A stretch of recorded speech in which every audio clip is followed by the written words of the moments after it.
Hi YouTube, hi everyone. So excited. I wanted this die forever and I could never get it.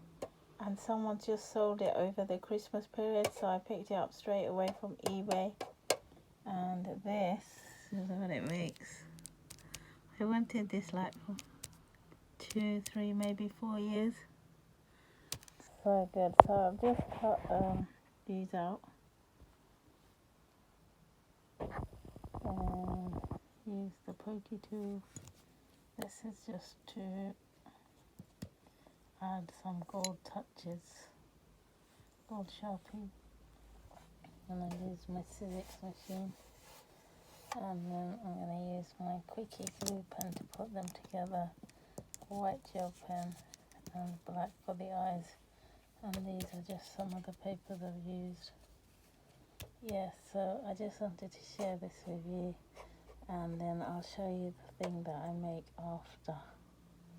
Okay, take care because my tripod's busy right now, so I can't film and do the activity at the same time with you. Alright, take care, God bless, bye.